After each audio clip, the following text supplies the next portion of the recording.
I was 63 years old when my phone rang at 2 in the morning, and I almost didn't answer it. I figured it was a wrong number. Maybe a drunk kid dialing the wrong contact. I'd been asleep for 2 hours, and my back was already complaining about the mattress I kept promising myself I'd replace. But something made me reach for it, some old instinct I couldn't name. And when I saw the name on the screen, I felt my stomach drop straight through the bed. It was my mother. My mother, who hadn't spoken to me in 6 years. I picked up. There was silence for a moment, just breathing, shallow and uneven, and then her voice came through, barely above a whisper. Raymond. That's all she said.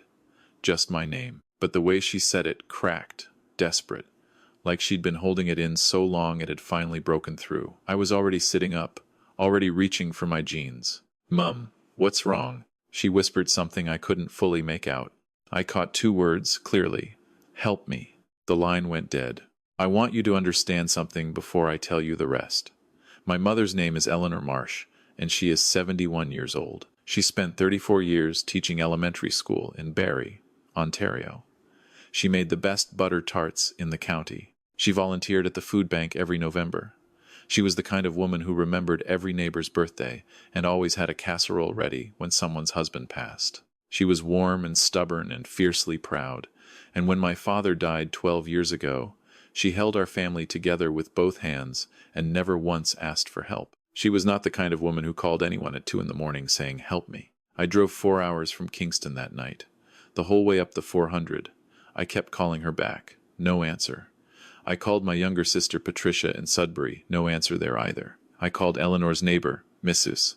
Gagnon, who was 80 and probably asleep, and she didn't pick up. By the time I hit Barrie, the sun was starting to come up pale over Georgian Bay, and I had convinced myself of a dozen different explanations, each one worse than the last. The house I grew up in sits on a half-acre lot on the edge of town. My father bought it in 1981. There's a big silver maple in the front yard that I used to climb, and a flagstone path that my parents laid themselves one summer when Patricia and I were teenagers, arguing about the spacing the whole time. I pulled into the driveway at 6:45 in the morning, and before I even got out of the truck, I noticed something that put a hard knot in the middle of my chest. The curtains were all drawn. My mother had never drawn her curtains in her life. She said a dark house was a sad house. I knocked. I rang the bell. After 2 minutes, my son-in-law Marcus opened the door. Now, I should explain.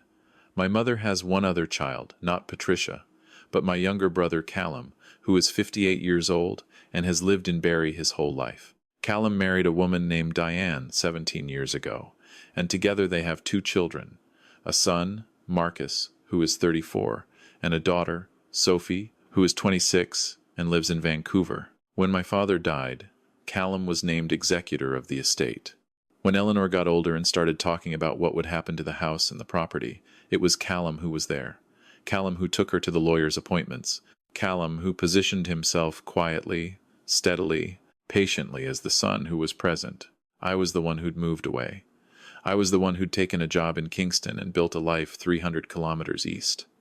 I told myself I called regularly. I told myself I visited when I could.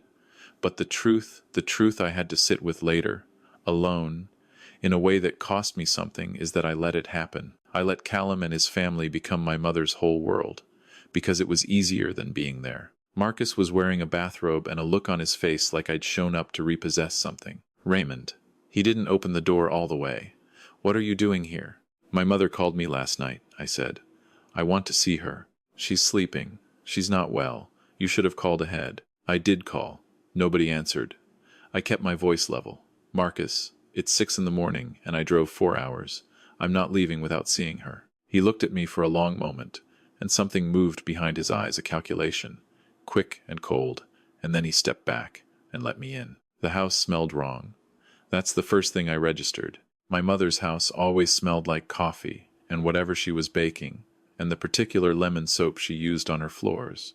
That morning it smelled stale, closed in, like a place where the windows hadn't been opened in a long time. There were dishes in the sink and a layer of dust on the side table where she always kept fresh flowers. The flowers were gone. The vase was gone. Diane was in the kitchen. She looked up when I came in, and her face arranged itself into something that was meant to look like welcome, but landed closer to alarm. Raymond, What a surprise. We weren't expecting. Where's my mother? A beat. She's resting. She's been having some health difficulties. We've been managing her care here. It's easier then. I want to see her. Diane and Marcus exchanged a look. One of those looks that married couples develop over years fast, wordless, full of information. Then Diane said, brightly, "Of course. Let me just check if she's awake." She went down the hall. I stood in my mother's kitchen and looked at Marcus, and he looked back at me, and neither of us said anything. They'd moved into this house 14 months ago. That much I knew. My mother had invited them, or so I'd been told. Callum had passed away the previous year, a sudden heart attack at 57, and after the funeral Diane had suggested it made more sense for her and Marcus to move in with Eleanor than to leave an elderly widow alone in a big house. Patricia had called me. Uncertain. I'd said it sounded reasonable. I'd said at least Mum wouldn't be alone. I have replayed that conversation many times since.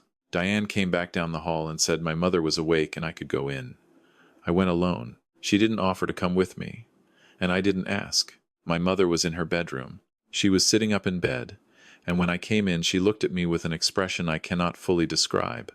Relief and fear and grief, all at once, like someone who'd been waiting for something for so long they'd almost stopped believing it would come. She had lost weight. Her wrists on the blanket looked thin as kindling. There were shadows under her eyes that spoke of long nights and longer days, and the room was dim and cold in a way that had nothing to do with the temperature.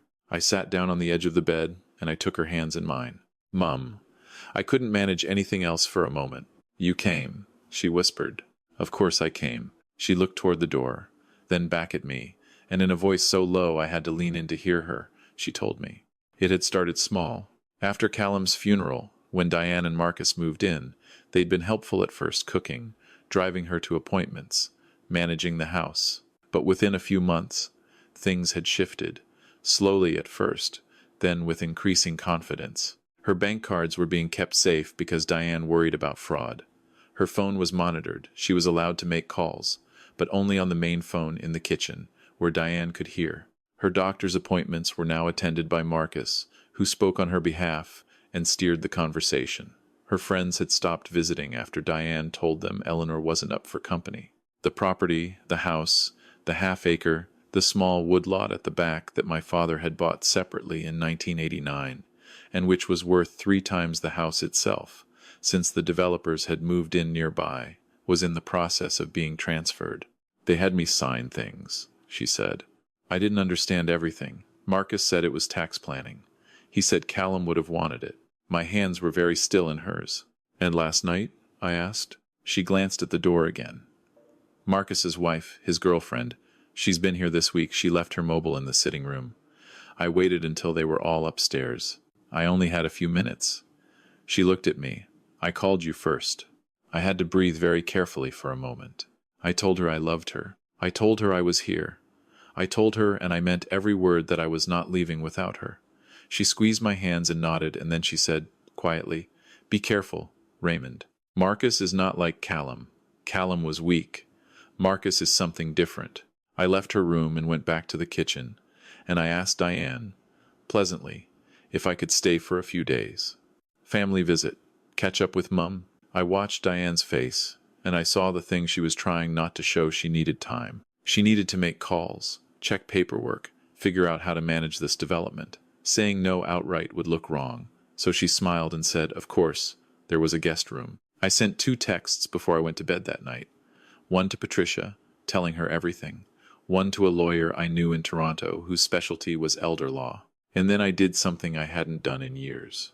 I sat very still in the dark, and I listened to the house. Marcus was on the phone in the room below me for 45 minutes. I couldn't make out words, but I could hear the rhythm of it, urgent, careful, the particular cadence of a man problem-solving. Diane made tea, and the kettle's whistle cut through at 11:30. At midnight, someone checked on my mother's room. I heard the door open and close. I had 4 days before my lawyer contact could drive up. I used them carefully. The first thing I did was talk to my mother every chance I got, brief conversations, quiet, in her room when Diane was occupied. She told me the name of her doctor, the name of the lawyer Marcus had taken her to for the property transfer, the approximate dates of the documents she'd signed. She told me her old friend, Ruth Calloway, in town, had been trying to reach her for months. She told me she'd heard Marcus on the phone talking about the woodlot deal and a developer's name she'd written down on a slip of paper she'd hidden in the lining of her old winter coat in the closet. The second thing I did was call Ruth Calloway myself and ask her to write down, in detail, every attempt she'd made to contact my mother over the past year and what response she'd received. The third thing I did was take photographs. Quietly, on my phone. The state of the house. The bare vase. The dust. The kitchen calendar, where my mother's own doctor appointments had been replaced with Marcus's and Diane's schedules. The lock on the outside of the door to the side room, where my mother's financial files had been moved. On the third day, Diane asked me, carefully, whether I'd thought about going back to Kingston. She said Eleanor tired easily, that it was important not to disrupt her routine. I said I was enjoying the visit. I said Eleanor seemed better for the company. I smiled the whole time. On the fourth morning, Marcus sat down across from me at the kitchen table and told me, without preamble, that the property transfer was a legal arrangement made with Eleanor's full consent, and that if I had concerns I should have raised them years ago when I was actually present in my mother's life. He wasn't wrong about the last part. I let that sit. Then I said, I'd like to see the documents. They're with the lawyer. Which lawyer? He named a firm in Barrie. I wrote it down. I'll be calling them this afternoon, I said. Something moved across Marcus's face. Quick, cold. The same calculation I'd seen at the front door on the first morning. You can call whoever you like, he said. The paperwork is sound. My contact from Toronto arrived that afternoon. Her name is Vivienne Okafor, and she has been practicing elder law for 22 years. She sat in my mother's bedroom with a notepad and a voice recorder, and for 2 hours she listened. My mother talked. Vivienne asked questions in a quiet, steady voice that made my mother sit up straighter. At the end, Vivienne looked at her notepad and she said, in the same quiet voice, Eleanor, I want you to understand something. What you've described is financial abuse of a vulnerable adult. It is a criminal matter in this province, and it is very much reversible. My mother started crying. I hadn't seen her cry since my father's funeral. The following week was not simple. I won't pretend it was.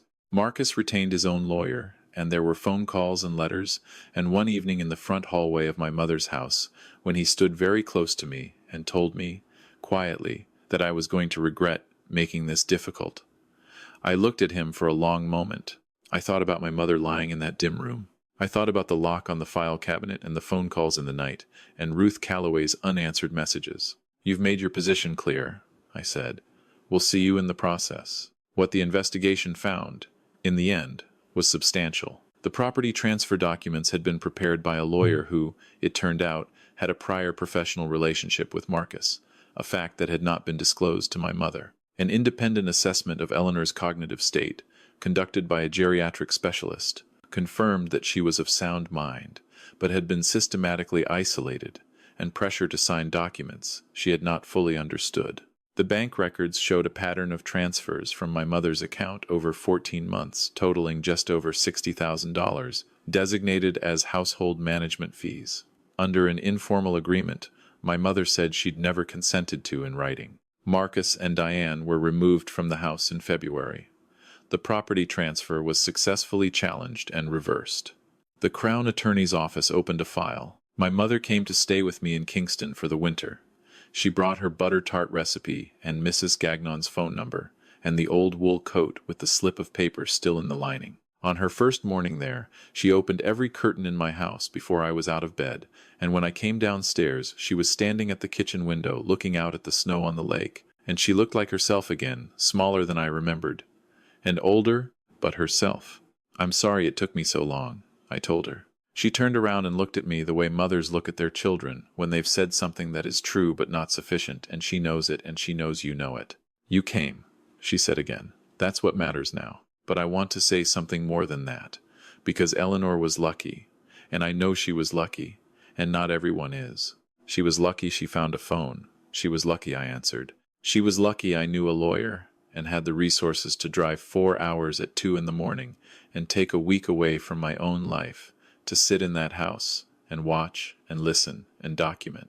She was lucky that Vivienne Okafor is as good as she is. She was lucky the paper trail existed. A lot of elderly people are not that lucky. A lot of them don't have a Raymond. A lot of them don't have a phone in the sitting room that someone careless left unattended for 4 minutes on a Wednesday night. A lot of them sign what's put in front of them because they are tired and grieving, and they trusted the wrong person during the hardest year of their life, and then they spend the next year learning what that trust cost them. There are things I wish I had done differently. I wish I had visited more. I wish I had been more curious, earlier, about the details of how my mother's life was being managed. I wish I had not told myself that proximity was the same as care, that because Callum and then Diane and Marcus were physically present, my mother was being looked after. Presence and care are not the same thing. I know that now, in a way I wish I had learned cheaper. If you have a parent who is aging, and someone else has become the primary presence in their life, check in directly, not through the person managing them. Directly. Call on a number they control. Visit unannounced sometimes. Ask your parent, privately and without the caretaker present, how they are. Ask about their finances without framing it as suspicion. Just ask. Normalize the question. If someone gets upset that you're asking, pay attention to that reaction. And if your parent calls you at 2 in the morning and says only your name and help me, you drive. You drive, and you don't stop. And you figure out the rest when you get there. Eleanor Marsh is 71 years old. She is teaching me to make her butter tarts. She has strong opinions about the proper ratio of filling to pastry, and she is not wrong. She called Patricia last week and talked for an hour and a half, and when she hung up she was laughing about something Patricia had said about her cat. It is a small and ordinary thing. It is the most valuable thing I have seen in years. We nearly lost it. We nearly lost her. If you're watching this tonight, and something in this story feels familiar, if you've seen something in your own family, and told yourself it probably isn't what it looks like, I'm asking you to trust that. Instinct. Investigate. Ask the hard question. Make the drive. It might be the most important thing you ever do.